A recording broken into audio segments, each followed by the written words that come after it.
nguyên một chuyến xe chỉ có một mình chuyến xe trung chuyển ra ngã tư Hàng Xanh. Mình rất là thích đi xe mà kiểu như nguyên một chuyến như thế này.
Đây, xin chào các bạn, thì đây là chiếc xe mình mới vừa thuê.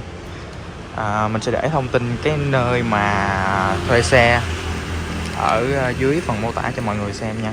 Thì đây là cái xe mình sẽ thuê, tùy theo loại xe và đời xe mà nó có giá từ 140 đến 200, 220, 200 ngàn.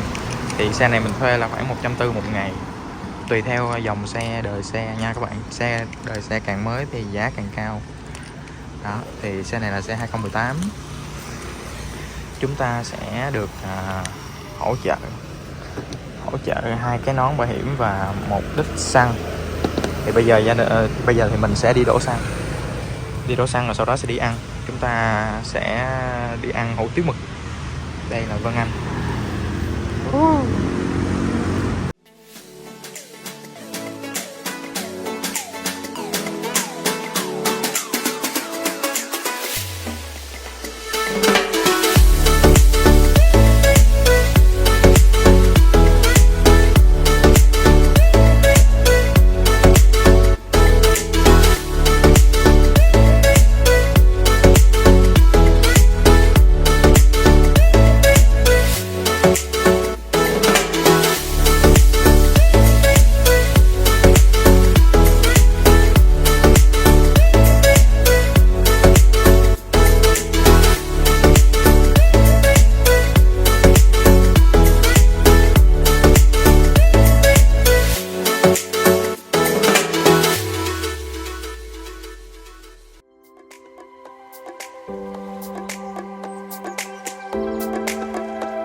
Rau má sinh tố dừa, rau má sữa, uống sâu má đậu sữa dừa nè.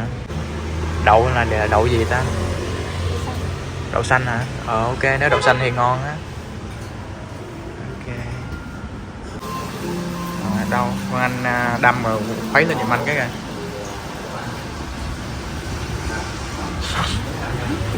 cầm rồi khuấy là giùm anh cái rồi ha.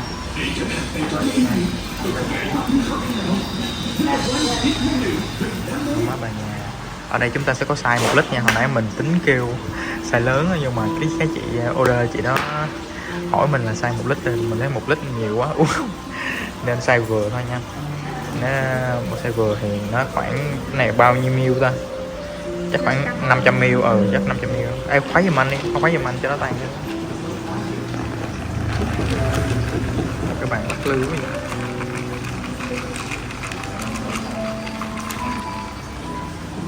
Chưa tan hả?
Ở đây thì chúng ta sẽ có một cái này không biết là gọi là cái gì ta, một cái chỗ mà kiểu như để chúng ta có thể nằm ở đây và chill chill nhìn ra ngoài vườn.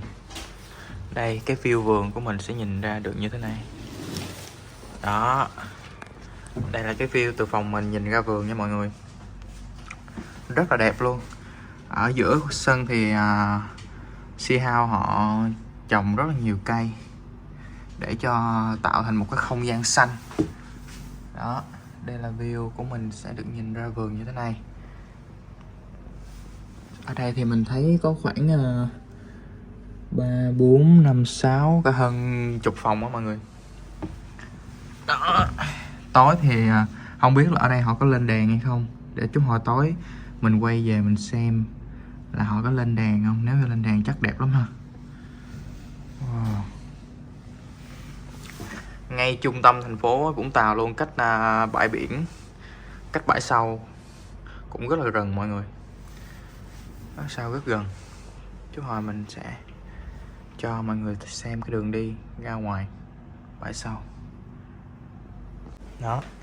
Thì ở đây nè, chúng ta để gói nè và chúng ta sẽ chill đó. Nó sẽ như thế này đó. Đó, ngồi đây ăn bánh tráng. Mình mua nguyên bịch bánh tráng muối bò nè mọi người. Chúng ta sẽ nằm ở đây và ăn bánh tráng chill chill nhìn ra ngoài vườn. Đó, khá là hợp lý, mình thấy khá là hợp lý nha mọi người.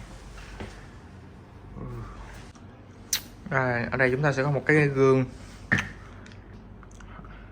Chỗ này Si Hao họ đặt một cái gương khá là ảo để cho chúng ta có thể chỉnh lại quần áo rồi các thứ, rất là tiện. Ở ngoài nhìn đẹp lắm nha mọi người, ở ngoài nó rất là cao, rất là bự, để chúng ta có thể xem lại trang phục, đồng phục đã ổn định chưa. Rất là ok, rất là tinh tế.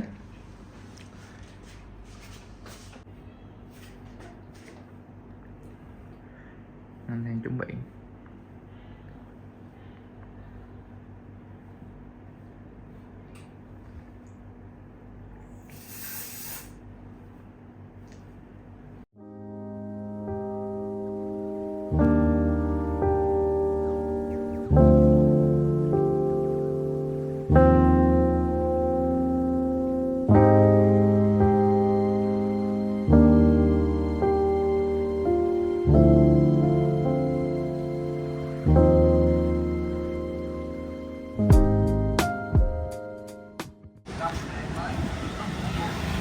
Các bạn, thì bây giờ chúng ta sẽ đi xuống Mũi Nghìn Phong nha. Đây là một địa điểm ngắm hoàng hôn 3C nè, cà phê 3C nè. Cà phê này mình thấy cũng trên TikTok nè. Đi xuống đây hả ta? Phải đường đi xuống đó không? Đó, chúng ta sẽ gửi xe ở trên và bây giờ chúng ta sẽ đi xuống cái dốc này để đến Mũi Nghìn Phong. Thì cái địa điểm này là nơi mà để chúng ta có thể ngắm hoàng hôn cũng như là ngắm bình minh, cái nào cũng ok hết. Con chó nè, có mấy mèo nữa kìa, dễ thương không? Đó, chúng ta sẽ đi bộ xuống. Đó, chúng ta đi theo mấy bạn này nè. Đó, đi lên kia là ngắm. Bây giờ là khoảng mấy giờ Vân Anh?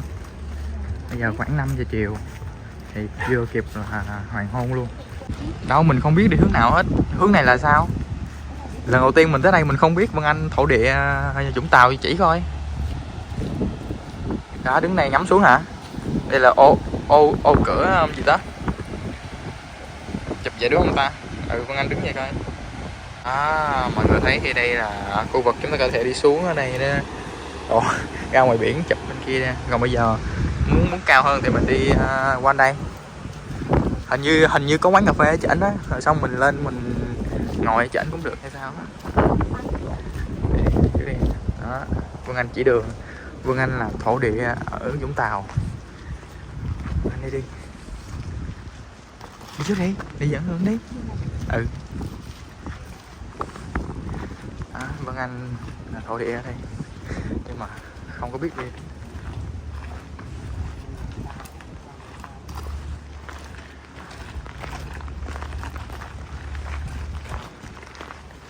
Quán cà phê bên đây.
làm vừa ngắm hoàng hôn luôn.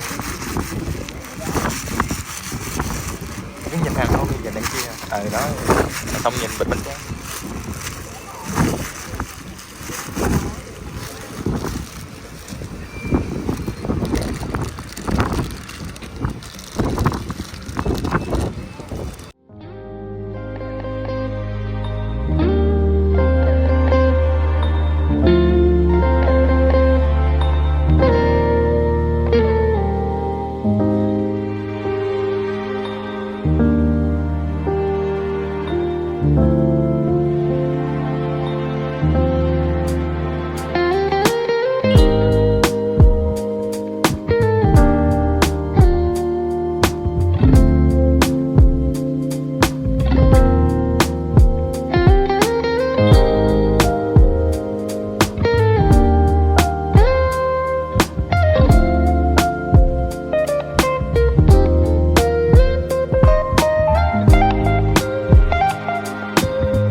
khu vườn ban đêm ở homestay cho mọi người xem.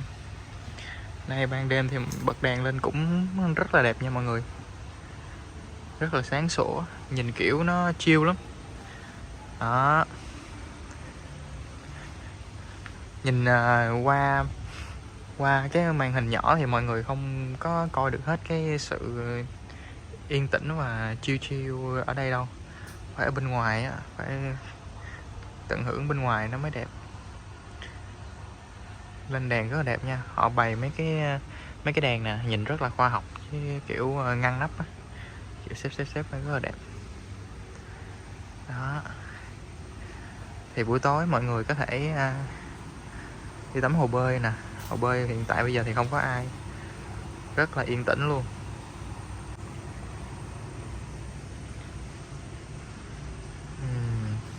Yên bình lắm nha mọi người. Vân Anh có cảm thấy thoải mái không? Thư giãn không?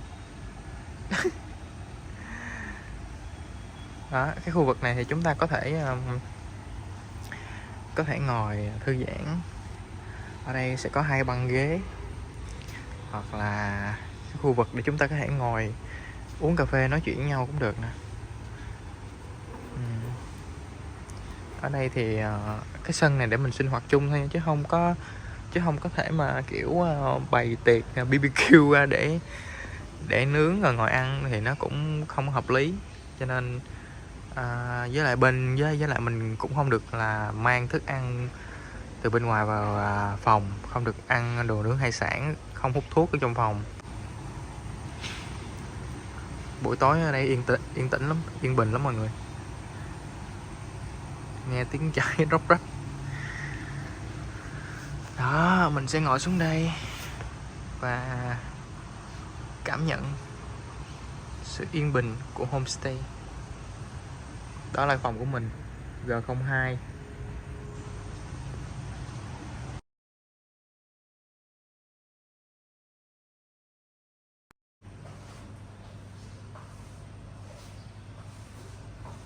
Xin chào các bạn, ngày thứ hai, buổi sáng ngày thứ hai thì hôm nay mình với anh sẽ đi ăn sáng và sau đó có thể là uống cà phê và có thể là sẽ tham quan cái bảo tàng vũ khí, bởi vì đây cái bảo tàng mình rất thích đi. Lần trước thấy người ta giới thiệu nhưng mà chưa có dịp, cho nên lần này chắc là mình sẽ đi. Ok, hẹn các bạn mình đi ăn sáng rồi mình sẽ đi tham quan bảo tàng ha.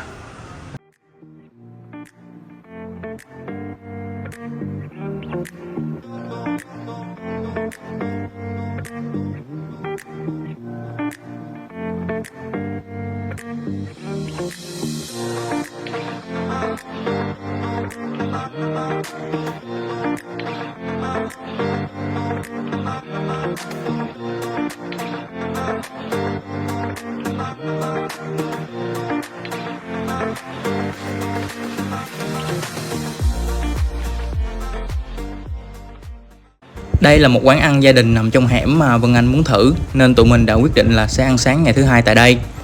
Quán tuy nằm trong hẻm nhưng rất là dễ tìm, mọi người cứ đi theo Google Maps là sẽ thấy.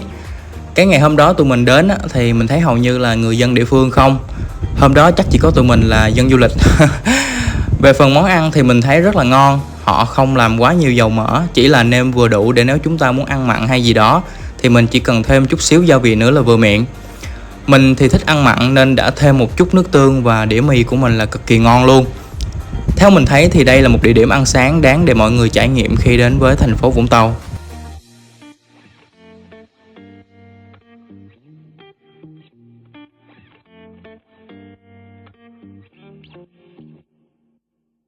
Đây, xin chào các bạn, thì bây giờ mình sẽ đi bảo tàng Bà Rịa Vũng Tàu. Bởi vì cái bảo tàng vũ khí cổ lúc đầu mình định đi thì hôm nay đóng cửa, không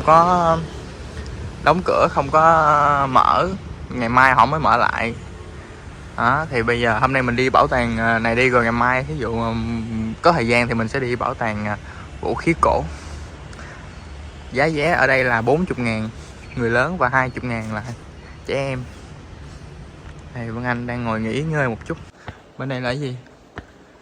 Bên đây là hướng chúng ta sẽ có những cái hướng tham quan như thế này nè mọi người. Tham quan theo hướng rồi chúng ta sẽ đi. Ở đây là khu trưng bày biển nè.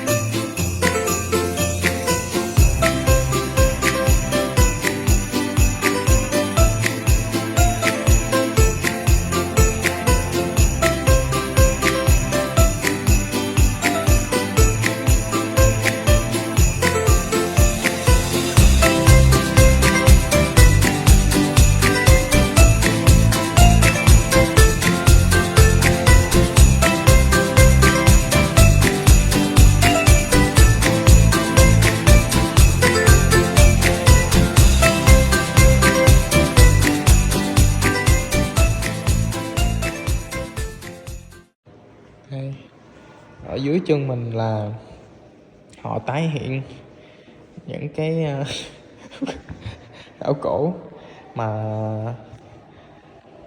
họ phát hiện được nè. Họ làm một cái giống như ở dưới chân mình luôn nè, ghê không? Mấy cái này là kiểu như hình như nếu mình đoán không lầm thì là cái mộ á, mấy cái mộ vò đồ của người hồi xưa á, hoặc là đúng rồi, như cái mộ vò để họ chôn xuống đất á. Nó gọi là mộ nha, mấy cái này gọi là mộ. Nhưng mà cái này mình không biết là họ tái hiện lại hay là họ đem từ cái chỗ mà khai quật họ đem về đây thì mình không biết. Chắc là họ đem về đây quá. Đây, nó sẽ như thế này. Nó cái mộ vò từ thời xa xưa nó sẽ như thế này.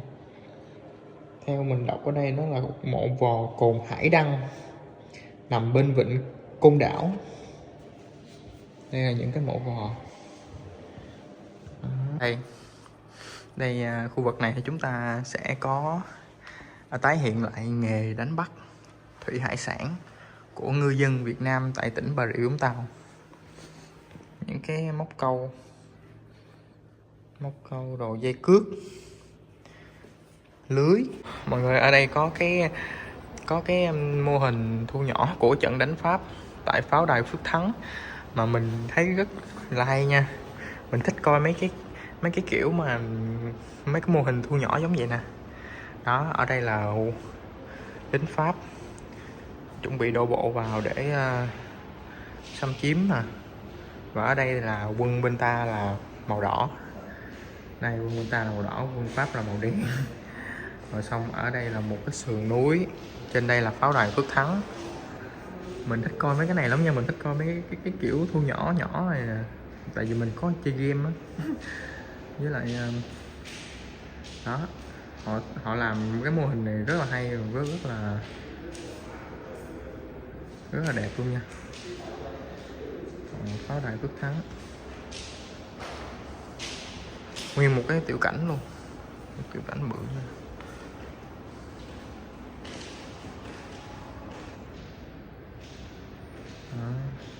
Mình thích coi mấy cái này, mấy cái tiểu cảnh nhỏ nhỏ.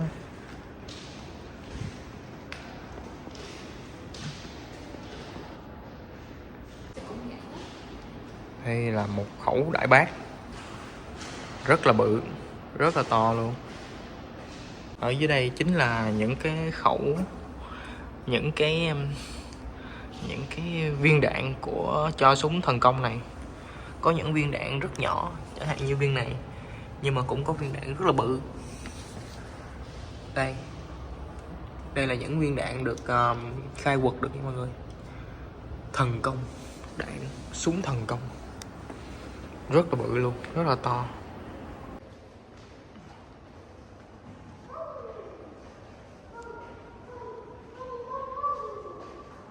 Làm cái lưng này nhìn hợp hơn. Đây là nhà tù Côn Đảo, họ tái hiện lại nhà tù Côn Đảo ở một góc của bảo tàng tỉnh Bà Rịa Vũng Tàu. Đây, tái hiện lại luôn.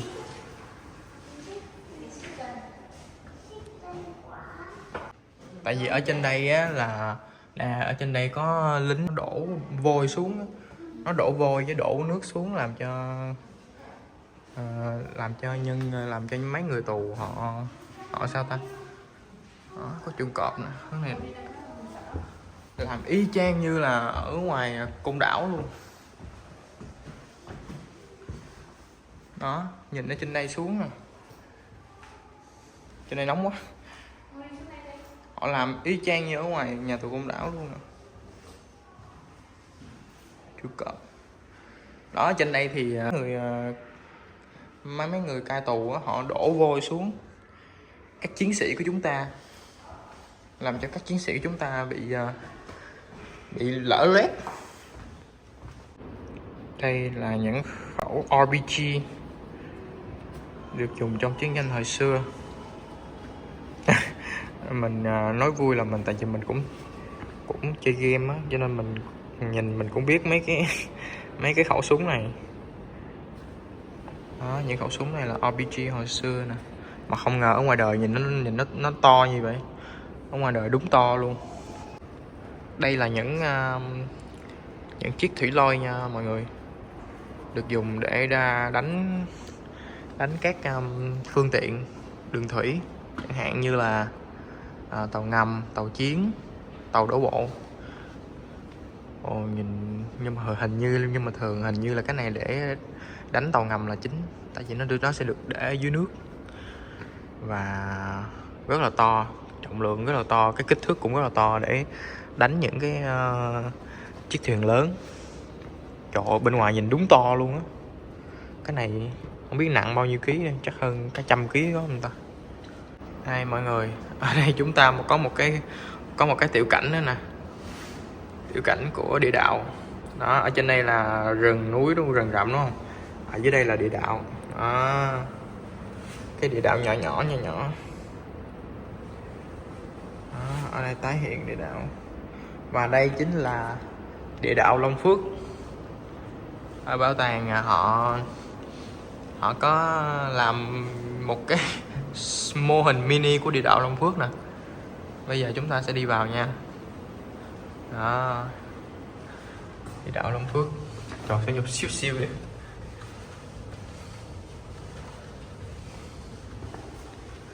Trời, cái thui không anh? Địa đạo Long Phước mô hình mini. Hầm lương thực. Chúng ta sẽ có hầm lương thực ở đây. Ở bên đây là cái gì? Không, bên đây là của ta hầm lương thực. Sao nữa? Rồi bọn anh đi chứ đi. Quẹo đây nè, quẹo đây nè. Nó nằm bên đây nè. Đây là hầm bót trong. Bên đây có người bót trong nữa hả? Có các chiến sĩ bót trong của chúng ta ở đây.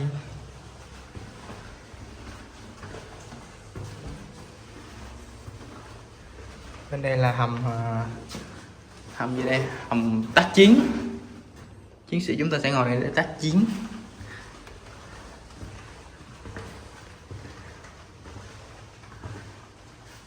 Sẽ có chiến đấu, fighting tail stuck, chiến đấu. Nóng quá. Chiến đấu ở đây. Xíu tối thui à. Bên đây là hầm cứu thương. Hầm cứu thương.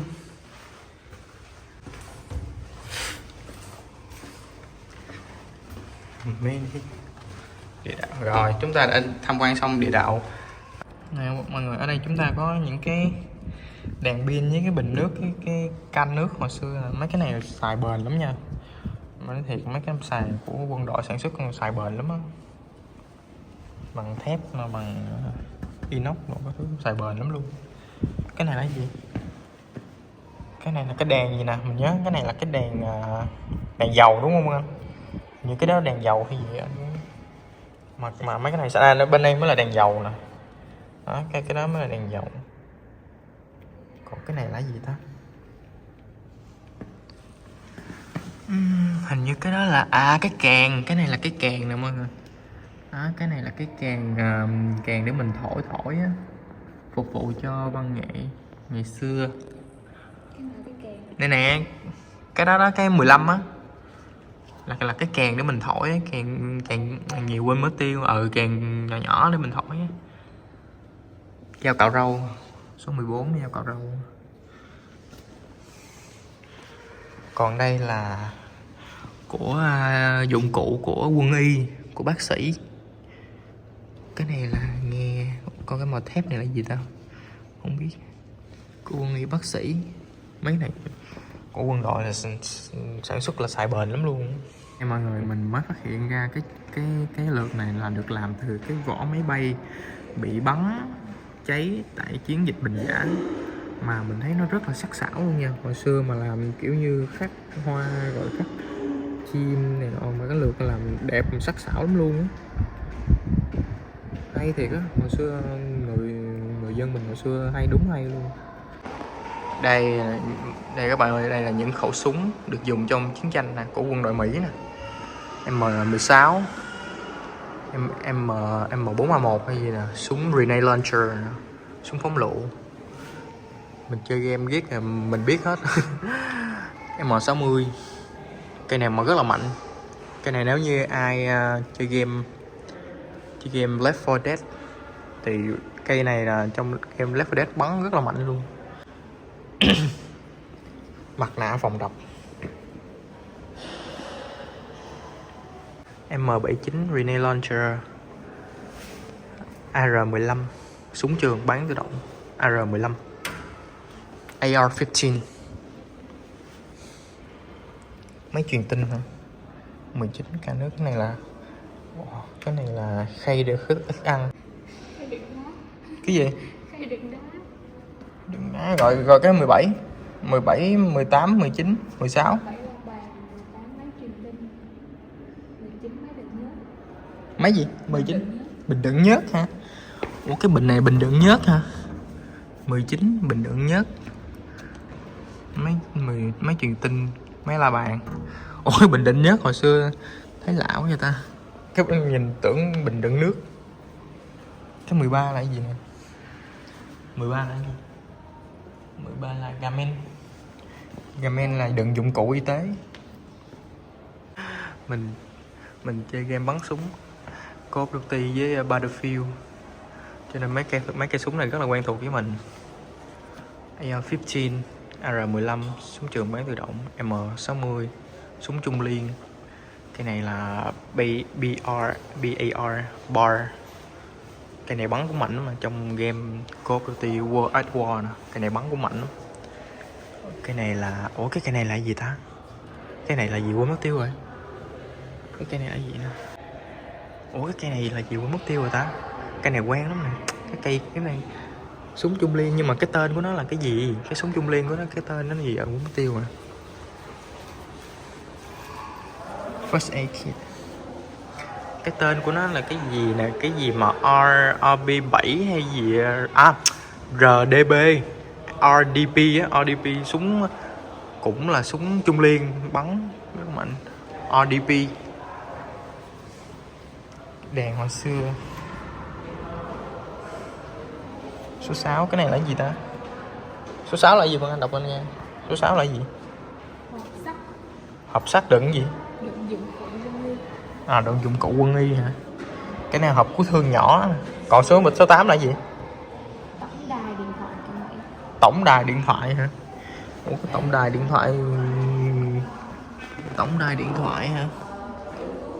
Cái này hình như đeo trên lưng nè phải không ta? Của mấy người mà truyền tin, họ đeo trên lưng thì phải. Nó sẽ có cái anten đây, rồi có cái điện thoại nó gắn ngay cái chỗ này. Thùng đựng đá hồi xưa. Ở đây là bộ sưu tập súng trường nha mọi người. Cái này là M1 Carbon, M2 Carbon. Rồi có cái này súng nhắm. Trong game nó là súng nhắm Krarov, gì quên mất tiêu tên nè. Nhưng mà bắn cũng mạnh. Còn này là mình thích bắn nhất. Đây là súng trường này tên gì ta? Nó là của Mỹ nè, của Mỹ sản xuất hay gì nè. Bắn rất là mạnh, bắn phát một nhưng mà sát thương rất cao, khoảng cách rất xa. Trong game bắn mình thích nhất chơi game bắn cái này. Đây là súng trường. Dưới đây là các điện thoại, các máy truyền tin các thứ. Có cái máy Sony nè mọi người. Có cái máy Sony này nhìn rất là xịn sò. Hồi đó chắc giá trị để mua một cái máy này chắc phải bây giờ phải tính bằng mấy chục cây vàng á. Máy Sony truyền tin. Cái này nó bị phai mờ theo thời gian rồi, chứ hồi đó mà năm đó là chắc xịn sò lắm. Súng lục K54 với K59 mọi người. Nhưng mà sao mình thấy nó giống cái cây côn của M1911 của Mỹ. Trong game nó cũng có côn M1911. Nhìn đúng là nhìn ở ngoài thấy nó bự ghê thiệt luôn á. Mình không nghĩ là ở ngoài mấy cái cây súng này nó có thể nhìn nó bự như vậy đâu. Giống cái cây mà 1911 côn của Mỹ nha. Đây là những cái đồ vật của các anh chiến sĩ hồi xưa. Cái này là mũ sa tăng, mũ của kiếp lái sa tăng nè, huy chương, huân chương. Số 7 là gì không anh? Mũ của quân giải phóng. Ba lô hành trang, ba lô hành trang của một người chiến sĩ hồi xưa. Đây mọi người, ở đây chúng ta sẽ có cái mô hình của giàn khoan. Mình thích mấy cái mô hình nhỏ nhỏ lắm nha. Mô hình xe, mô hình máy bay, mình thích mấy cái này lắm. Một cái mô hình nhỏ nhỏ của giàn khoan. Sao không có mô hình người trong đây ta? Nếu có mô hình người nó nhìn nó rất là hay.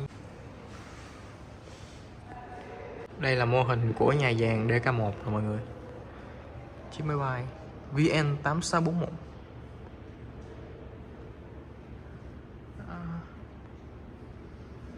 Nhà giàn DK1.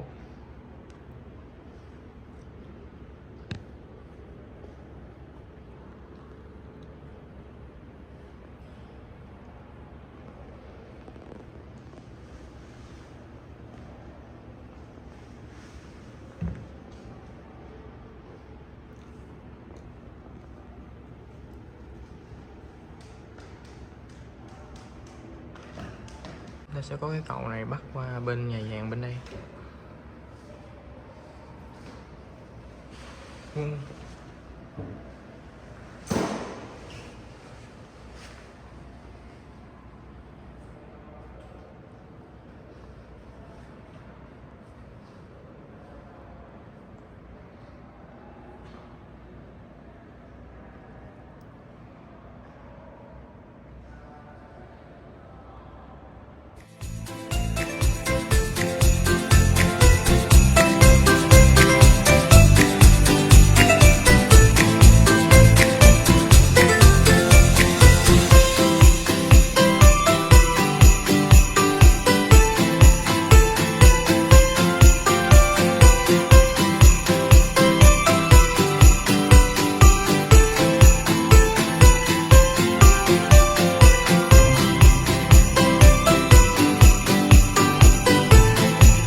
Đường nữa.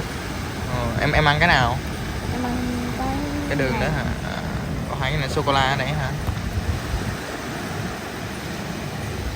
Đây là bịch bánh donut mình mới mua. Và bây giờ mình sẽ ăn ở một cái view ở nơi mọi người đang tắm biển rất là đẹp.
Quán ốc này là mình cũng xem được review và thấy được đánh giá khá cao trên Google Maps nên là tụi mình đi ăn thử. Thì theo mình thấy về phần nhà hàng thì có nơi để xe máy và cả xe hơi. Xe máy thì giữ miễn phí, còn xe hơi thì mình không biết làm sao. Mình quên hỏi, cho nên là nếu các bạn biết là có thu phí hay không thì bình luận phía dưới cho mình biết với nha. Về đồ ăn thì mình thấy rất là ngon, hải sản tươi sống, có nhiều cách chế biến phù hợp với tất cả mọi người. Đặc biệt là mình thấy quán đông như vậy nhưng đồ ăn lên cũng khá là nhanh, không quá lâu để mọi người phải chờ đợi. Menu đồ ăn thì giá cả rõ ràng, họ niêm yết trong menu, còn nếu những cái nào cập nhật theo thời giá thì họ ghi lên bảng đen và treo ở giữa quán cho mọi người thấy. Lần đầu mình ăn thử thì mình thấy cũng khá là hợp lý cho nên là mình muốn giới thiệu đến tất cả mọi người. Có gì thì mọi người đến ăn thử xem sao ha.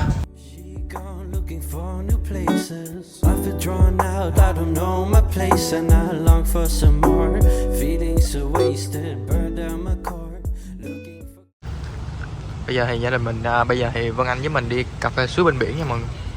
Không biết còn chỗ ngay biển không nữa, để vô coi coi. Nghe đồn cà phê này xịn sò lắm nè.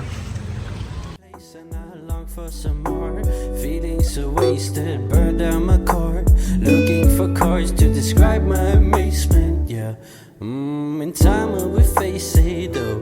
Damn, stuck in your traces, living in mazes. Cold feet are making and acting too patient.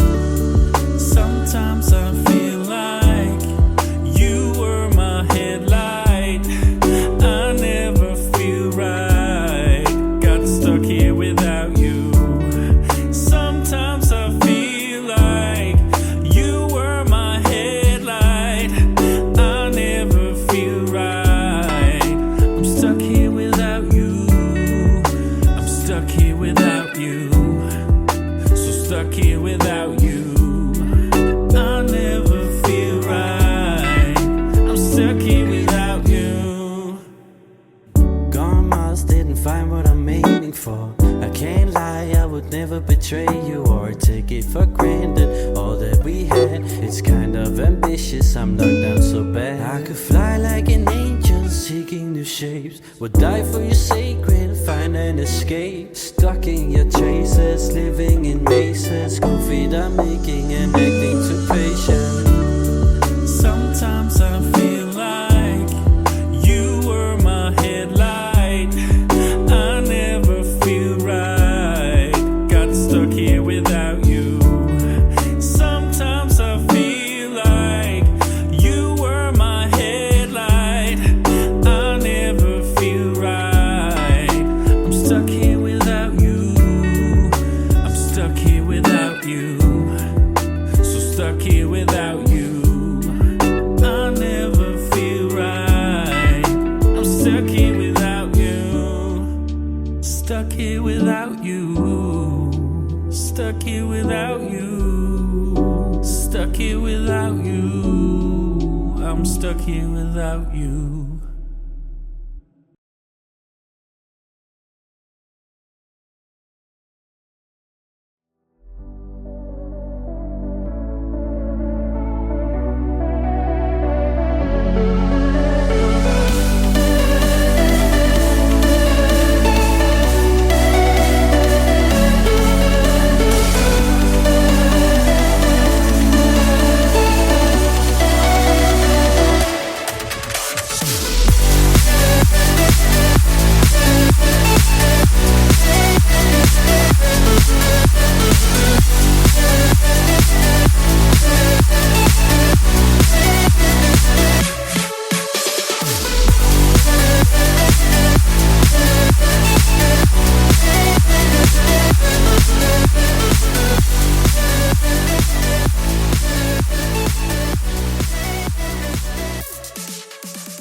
Tàu thì bảo tàng mình tham quan đó là gồm 4 khu, ra khu 1 gồm một chợ với một lầu.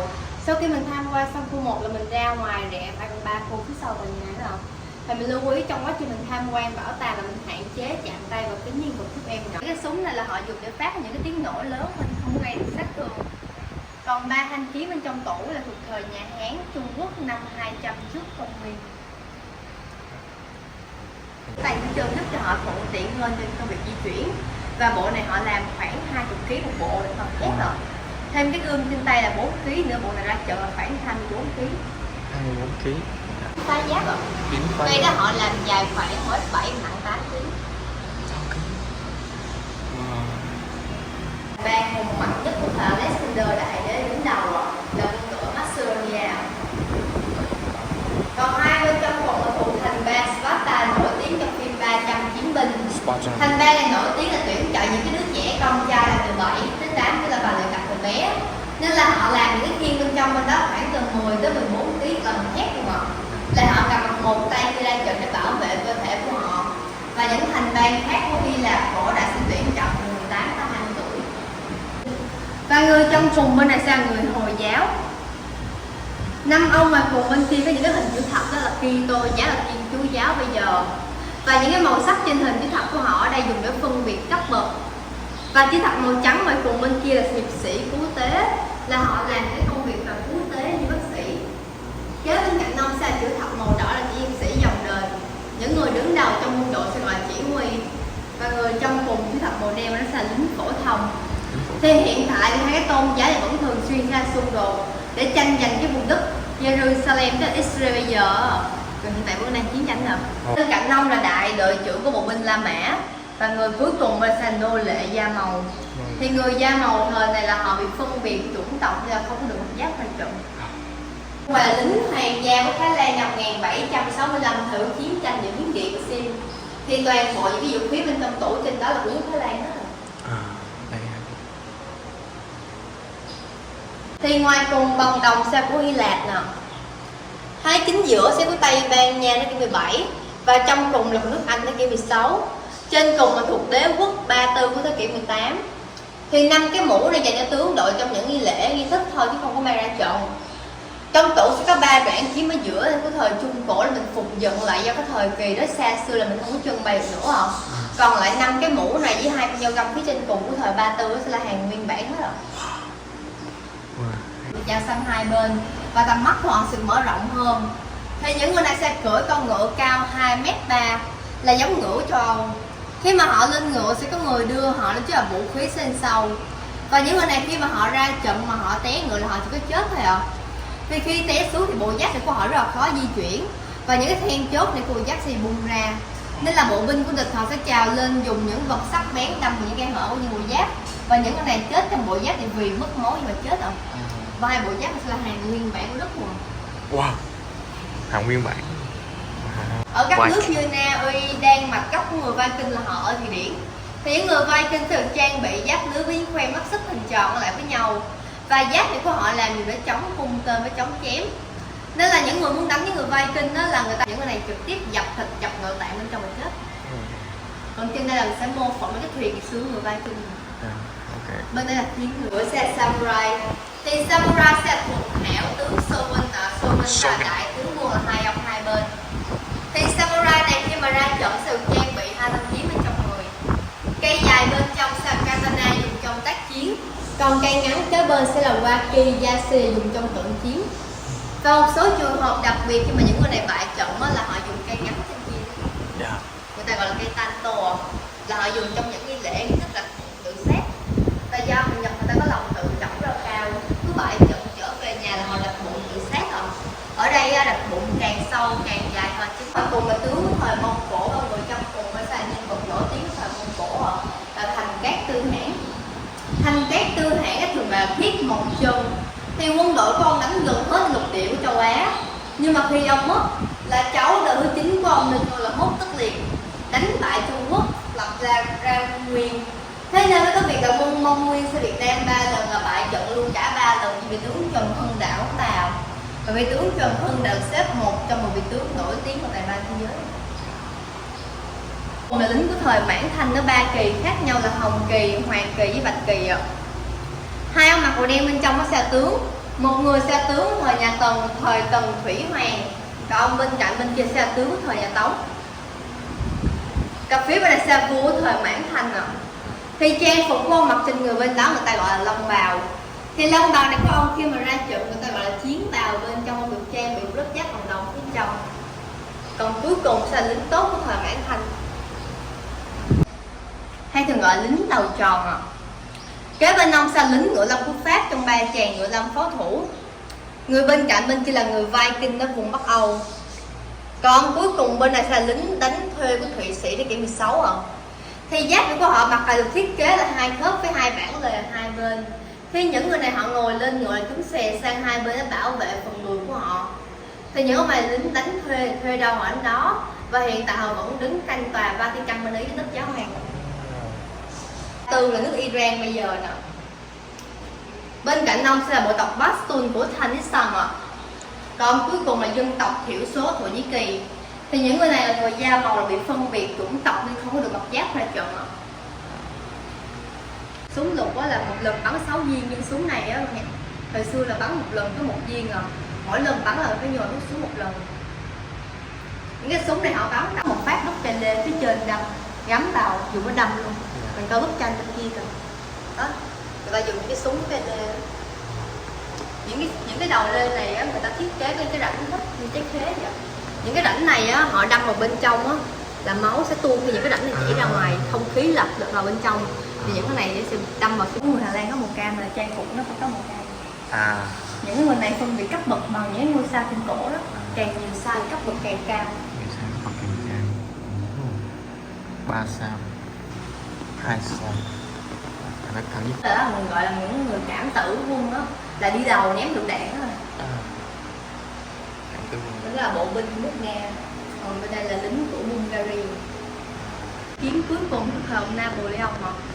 Ngày xưa ông Napoleon mà thắng trận này nữa là bây giờ thế giới mình không học tiếng Anh nào. Không Pháp không? Dữ vậy ta? Ông chỉ thua mỗi trận này thôi ạ. Cái những người mà mặc đồ xanh bên đây là của người Pháp, còn những cái người mặc đồ đỏ là xe của nước Anh.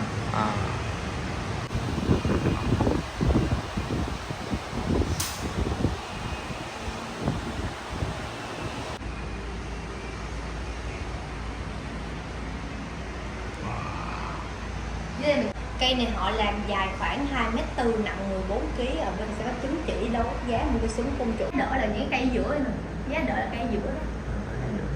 Cái này đó là cái giá đỡ cái súng. Wow. Để sau ông mổ súng rồi ra ông thiết kế cho Việt Nam mình tạo thành cây đó. Wow. Vậy là quá trời đẹp luôn. Phía trước họ cầm quyền trượng để chỉ huy và ra hiệu cho quân đoàn. Thì toàn bộ trang phục ở đây đều của Scotland hết, nhưng chia theo từng binh chủng. Bên này là bộ binh, còn bên kia là vệ binh. Về phía trong tủ này đây ạ, là trưng bày các dòng súng ám sát và tự vệ, đa phần dành cho phụ nữ sử dụng. Họ giấu trong tay áo, túi xách và viết cầm tay, nhỏ gọn, dễ cất giấu. Khẩu 1 nòng bắn 1 viên, khẩu 2 nòng bắn liên tiếp 2 viên, khẩu 6 nòng tuy bắn một lần 1 viên nhưng có thể bắn liên tiếp 6 viên. Đặc biệt nhất là khẩu súng Mark Lin trên cùng này, đó là súng hỏa mai của Ấn Độ, sản xuất vào năm 1880. Phía bên trong 3 súng vẫn là bắn gỗ, nhưng phía ngoài được khảm chai, mỏ chai, dù khắc và chặt chẽ. Họ có người hỗ trợ để trèo lên. Và toàn bộ trang phục trong này đây đều là của Hoàng Giang, không thay đổi mặt chi tiết nhiều. Nga, đại bàng đội nón là của Phổ, sư tử là Saxony. Phổ và Saxony thuộc Đức sau này, mỗi nón cân nặng từ 2 đến 3 kg. Ăn vô giá luôn. Mấy cái súng này là vô giá luôn chứ. Rất là đẹp luôn. Chạm trổ rất là chuyên nghiệp và rất là tinh xảo. Nó chạm trổ mấy trăm năm trước mà làm được cái này quá đẹp.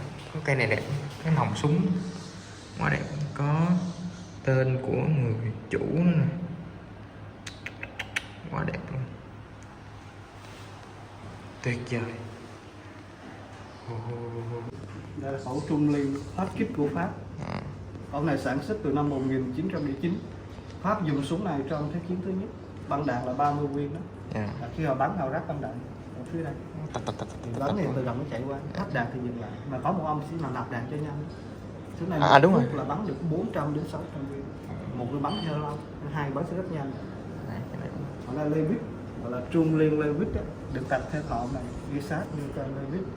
Hôm nay đã tán Mỹ, nhưng súng này bán ở quyền cho anh, súng này của anh, sản xuất từ năm 1911.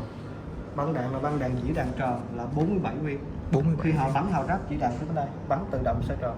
Súng này 1 phút là họ bắn được khoảng tầm 550 đến 600 luôn. Cái nòng này không phải nòng súng, nằm nhỏ phía trong, cái nòng to là dùng để tải nhiệt thôi, làm cho khẩu súng khỏi bị nóng. Súng này họ gắn trên máy bay họ bắn luôn. Đúng rồi. Nên trong Thế chiến thứ nhất, súng này là súng chủ lực của không quân trong Thế chiến thứ nhất. Đó là Bren, khẩu này gọi là Trung Liên Bren, khẩu này của Anh 1930 1965. Băng đạn họ gắn phía trên như này, vì họ gắn phía trên như thế này, khi họ nhắm thì không thể nhắm thẳng được, nên họ làm nhắm phía bên trái, sẽ cắm đợt trái luôn. Súng này thì qua bên Việt Nam thấy cái đầu đó bạc, đây gọi là Trung Liên đầu bạc. Trung Liên đầu bạc. Đúng rồi. Trung Liên đầu bạc. Việt Nam dùng súng này bắn trực thăng đó, máy bay tầm gần đó. Vì súng này cái tầm sát thương tối đa là 1.000 đến 1.200. 41 Liên Xô sản xuất từ năm 1941. Liên Xô gọi súng này súng chủ lực bình trong Thế chiến thứ hai vì súng họ bắn rất hiệu quả. Băng đạn này 71 viên, khẩu súng này 1 phút là bắn được 900 viên. Vì nó bắn rất nhanh nên cái ưu điểm là bắn rất nhanh, mà nhược điểm là khi bị nóng lên nó bị dễ bị kẹt đạn. Lực lượng Anh họ chế tạo lúc đầu thì họ dành riêng cho lính với dù. Vì lính với dù cần một cái khẩu súng vừa như dù súng cầm bắn xuống luôn để gây áp lực lại phía dưới. Đây vì là băng đạn vừa tay cầm, băng đạn là 32 viên, khẩu súng này 1 phút là bắn được 600 viên. Mỹ, khẩu này M1 1938 bán súng là từ gỗ này, cái bán này làm từ gỗ nó không sắt lại được. 1942 thì bán súng làm từ sắt lại được. Cái này dành riêng cho không quân là lính với dù á, dễ dùng cầm súng này bắn luôn. Lính Mỹ á, trong Thế chiến thứ hai họ vẫn dùng súng. Mauser C96 là dạng súng lục tự động đầu tiên nhất trên thế giới. Băng đạn 5 viên, súng này coi phim Tăng Bớt thì Trung Quốc thấy nhiều, Trung Quốc họ nhái, họ làm lại rất nhiều. Thật ra thì cái súng này á, thì Đức họ dùng họ tặng cho những người có chức lên cấp gì đó, chứ là trong quân đội á, ai lên một cái cấp bậc đó họ sẽ tặng cái khẩu súng này, như là bằng khen đấy, biểu tượng đầu tiên. SWAT. Trong Thế chiến thứ hai, họ là lực lượng hàng đầu của Anh. Đây là Colt 45, Colt là đầu của nước Mỹ. Còn đây là súng D đó, đại bàng. Desert Eagle á, súng lục mạnh nhất. Magnum. Còn đây là Beretta đó, súng bạc đây, đại bạc Ý. Đây cũng là của Ý luôn, một khẩu màu đen, một khẩu màu bạc. 1980 sản xuất 2 khẩu súng. M1911 nè. Colt đầu tiên của nước Mỹ. Còn đây là những trang phục ăn tiền của Anh. Ăn tiền, ăn tiền. Họ đi dự tiệc những cái kiện quân đội thì họ sử dụng những cái trang phục này. Còn đây là cái kiểu dao găm. Trước thì họ làm cái dao găm rất dài, thời kỳ đó bắn ít hơn, đâm nhiều hơn. Còn cái thời kỳ này bắn hết đạn với đâm, nên họ dùng cái dao. Dao này cũng có rất nhiều tiện lợi nữa. Được gọt gì đó, nói chung là nó có thanh để gắn vào súng luôn. Gắn vào súng. Ra thì nó gắn vào cái, có một số họ gắn vào cái lỗ này, họ làm cái kèm luôn đấy. Này, miếng này tiên nhiều hơn. Nó không có đầu bạc. Không có đầu bạc. Đầu chút xíu rồi, xíu bạc. Đánh Triều Tiên. Đánh Triều Tiên.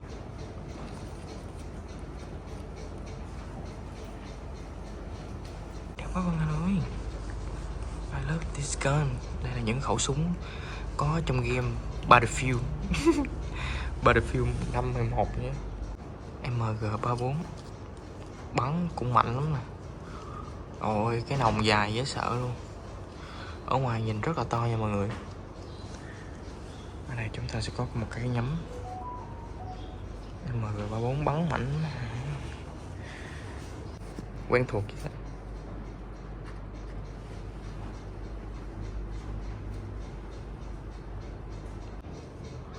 Khẩu Thompson của quân đội Mỹ. Nhìn bên ngoài rất là bự nha mọi người. Thompson 1935. Hình như có 2 phiên bản phải không ta?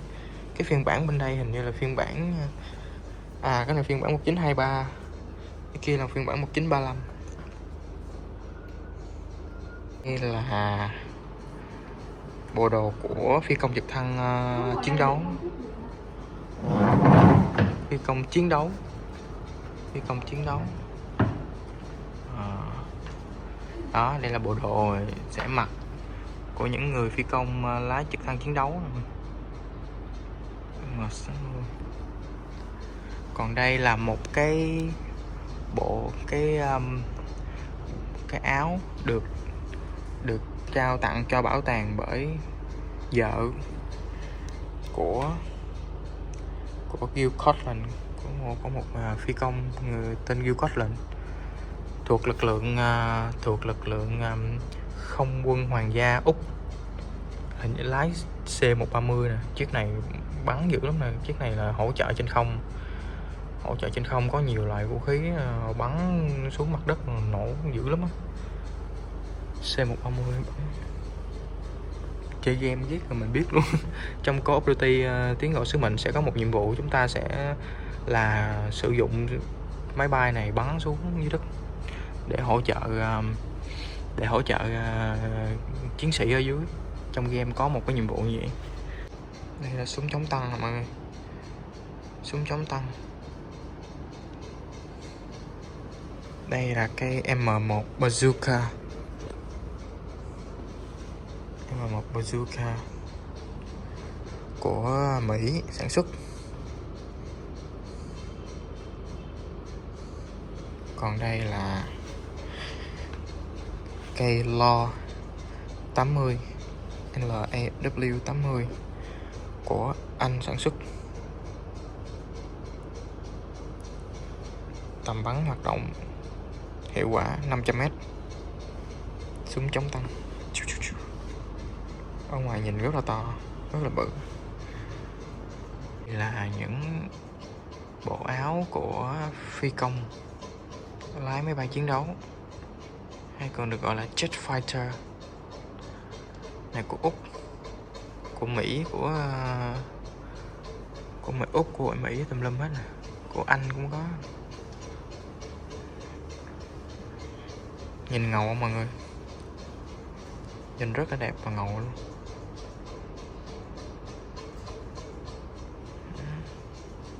Bộ đồ của lính đánh bộ. Họ sẽ mang vũ khí, đạn dược, nước uống, bom mìn, đèn pin rất là nhiều, thông tin liên lạc. Và cái cây súng mà thông dụng nhất được trang bị đó chính là súng trường AR-15, AR-15, AR-15. Này là của Mỹ.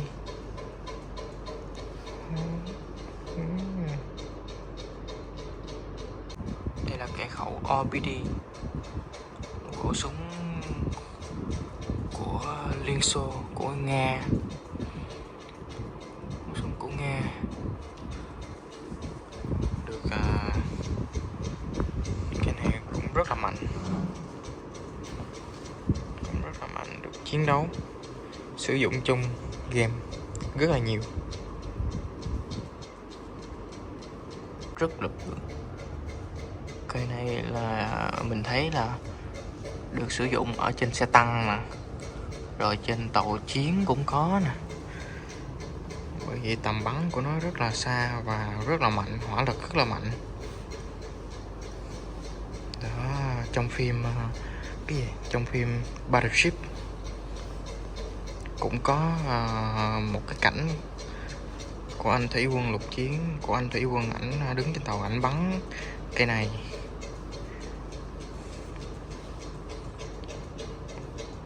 Bắn cây này. Đây còn được gọi là súng máy M2, hoặc còn được gọi là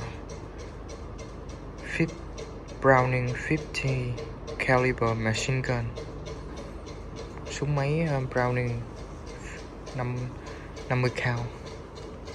Đây là khẩu súng M16A1, được dùng rất là thông dụng cho quân đội Mỹ ngày xưa.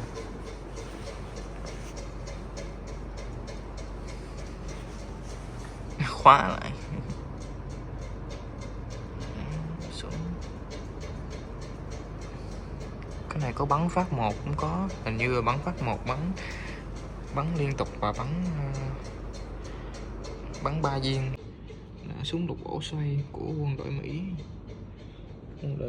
Và ở đây là của Nga. Bây giờ nhìn ở ngoài đẹp lắm nha mọi người, ở ngoài nó bằng bạc, nó sáng bóng đẹp lắm. Đây là súng lục.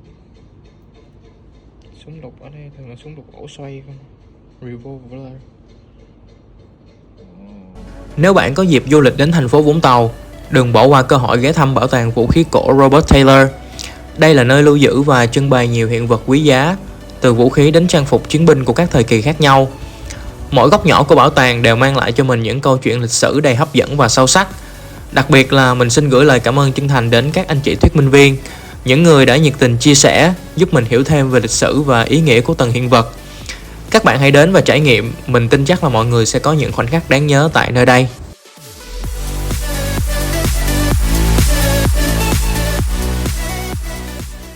Xin cảm ơn tất cả các bạn đã dành thời gian theo dõi video này đến những giây phút cuối cùng.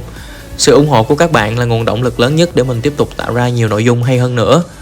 Nếu các bạn thấy video này hay thì đừng quên bấm thích, đăng ký kênh và nhấn chuông để không bỏ lỡ những video sắp tới. Mình là Danny on the way và chúng ta sẽ gặp lại nhau trong những chuyến đi tiếp theo.